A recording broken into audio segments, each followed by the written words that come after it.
जय हिंद प्यारे साथियों, आप सभी का बहुत बहुत स्वागत है हमारे इस चैनल स्टडी गाइडेंस विद दीपक में। आज की जो क्लास रहने वाली है वो बहुत ही ज़्यादा इम्पोर्टेंट होगी। आज हम पढ़ेंगे गुलाम वंश। ठीक है, गुलाम वंश से एक प्रश्न आपके एग्जाम में ज़रूर आता है, कोई भी वंश हो वहाँ से एक प्रश्न ज़रूर आता है। लेकिन आज हम यहाँ पे पढ़ेंगे गुलाम वंश, जो बहुत बार एग्जाम में पूछा जाता है। ठीक है, तो सबसे पहले हम लोग यहाँ पे क्लास को स्टार्ट करते हैं बिना देरी करते हुए। ईस्वी देख लेते हैं कितने सन से कितने सन तक ये रहा गया है।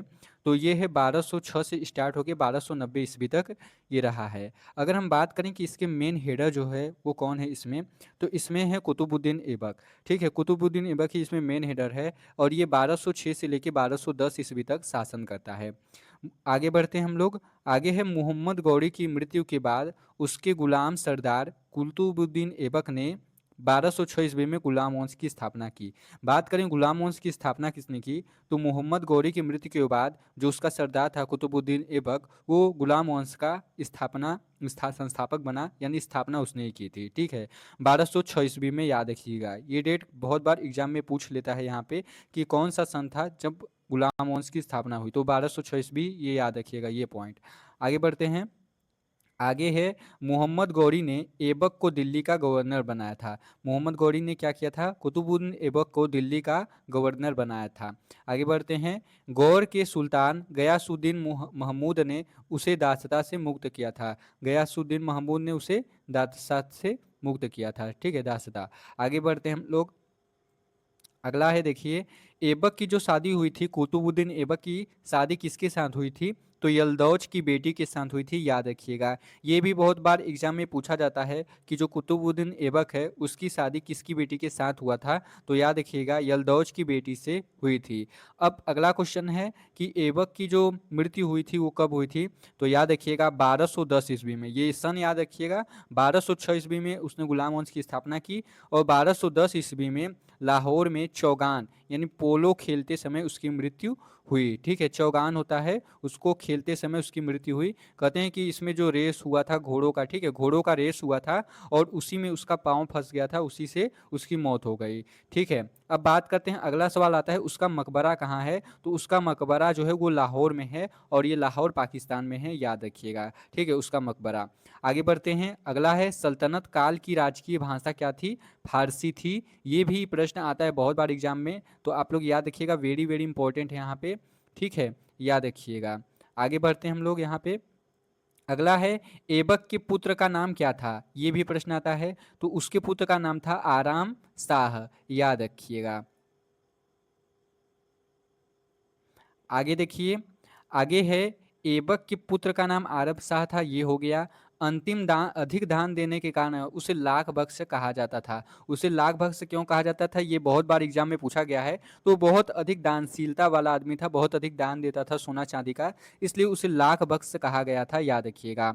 आगे है कुरान अच्छी तरह पढ़ने के कारण उसे कुरान खा भी कहा जाता था, याद रखिएगा। उसे क्या कहा जाता था, कुरान खा भी कहा जाता था, क्योंकि वो कुरान बहुत ही अच्छी तरह पढ़ता था। उसने दिल्ली में कुव्वत उल इस्लाम मस्जिद बनवाई। ठीक है, उसने दिल्ली में एक इस्लाम मस्जिद बनवाई थी, ये भी याद रखिएगा आप लोग। आगे बढ़ते हैं। अजमेर में 2.5 दिन का झोपड़ा बनवाया था कुतुबुद्दीन ऐबक ने। अब बात करते हैं उसका राज्याभिषेक कब हुआ था।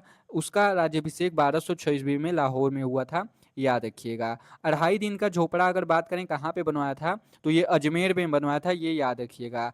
उसने 1206 से 1210 ईस्वी तक लाहौर में शासन किया। उसके आगे देखिए, उसने साम्राज्य विस्तार से ज्यादा ध्यान राज्य सुदृढ़ीकरण पर दिया, यानी राज्य पर ध्यान उसने ज्यादा दिया, साम्राज्य विस्तार पे ज्यादा ध्यान नहीं दिया था। आगे बढ़ते हम लोग।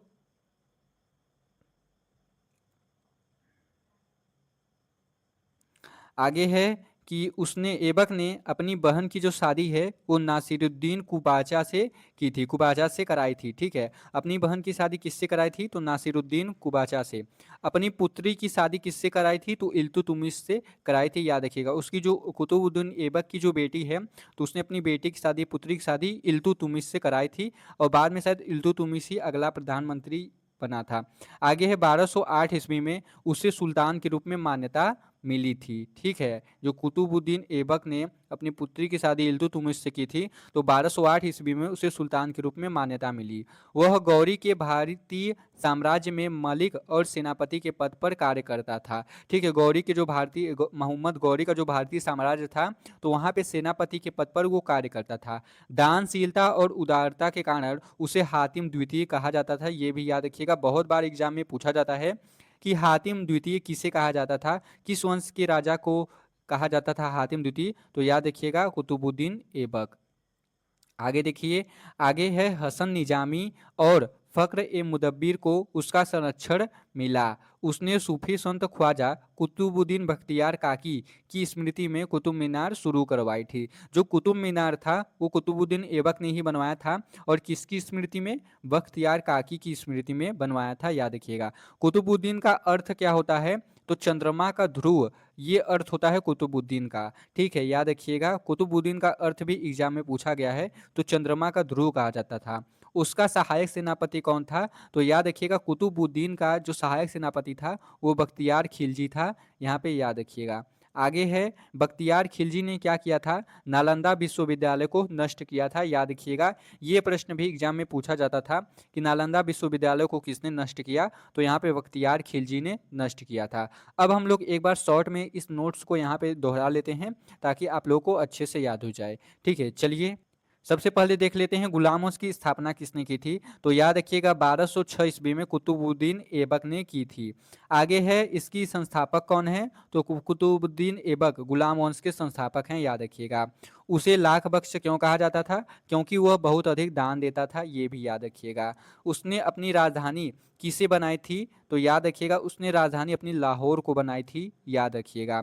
मृत्यु कब हुई थी? 1210 ईस्वी में लाहौर में पोलो खेलते समय हो गया था, जिसको चौगान भी कहा जाता है। मकबरा कहाँ है? तो याद रखिएगा लाहौर में है। और अगर प्रसिद्ध निर्माण की बात करें तो यहाँ पे निर्माण देख लीजिए, प्रसिद्ध निर्माण कौन कौन से हैं। तो दिल्ली में कुवत उल इस्लाम मस्जिद बनवाया, अजमेर में 2.5 दिन का झोपड़ा बनवाया, उसे कुरान खा भी कहा जाता था, याद रखिएगा। गुलाम वंश का पहला शासक कौन है? तो कुतुबुद्दीन ऐबक है, ये भी याद रखिएगा। एग्जाम में घुमा फिराकर आप लोगों से प्रश्न पूछा जाता है, तो आप लोग एक एक पॉइंट याद रखिएगा। ठीक है, तो हम लोग की क्लास इतनी ही थी। आई होप आप लोगों को ये क्लास अच्छी लगी होगी। अभी रुके रहिएगा, आप लोगों के लिए एक क्विज है। ठीक है, सॉरी क्विज नहीं है, ये आप लोगों का जो क्विज गेम है ये आप लोगों का कल होगा। कल है संडे, और संडे के सुबह 8 बजे आप लोगों का एक क्विज होगा। आप लोग जरूर उस क्विज को ज्वाइन कीजिएगा। ये क्विज जो होगा वो सुबह 8 बजे होगा। यह टेस्ट आप लोग का स्टार्ट होगा। टेस्ट केवल एक बार ही दे सकते हैं आप लोग, दोबारा नहीं दे सकते हैं, इसलिए दे दीजिएगा। ठीक है, टेस्ट देने के बाद आपका नंबर खुद पता चल जाएगा, आप लोग रुके रहिएगा वहाँ पे। और 4 नंबर है, टेस्ट देना ना भूलें आप लोग। और 5वां है, टेस्ट में 10 प्रश्न होंगे और 10 नंबर का, और शायद यहाँ पे 10 मिनट का भी होगा। ठीक है, एक प्रश्न 1 मिनट का होगा। जितना मैंने आज पढ़ाया है वही कल आप लोगों के टेस्ट में ये प्रश्न आएंगे एसएससी से रिलेटेड। ठीक है, तो 10 मिनट होगा और 10 प्रश्न और 10 नंबर का होगा। ठीक है, तो आप लोग जरूर दीजिएगा, आप लोगों को पता चल जाएगा कि आप लोगों की तैयारी कैसी चल रही है। और इस वीडियो को आप लोग दोबारा देख लीजिएगा, क्योंकि जो प्रश्न होंगे सब इसी में से आएंगे। ठीक है, तो आप लोग रेडी रहिएगा। यहाँ पे क्विज की टाइमिंग आप लोगों को मैंने बता दिया है। क्विज की जो टाइमिंग है वो सुबह 8 बजे है। ये टेस्ट स्टार्ट हो जाएगा, तो आप लोग केवल एक बार ही दे सकते हैं, तो आप लोग दे दीजिएगा। ठीक है, आप लोग कमेंट जरूर कर दीजिएगा कि कौन कौन टेस्ट देने के लिए तैयार है।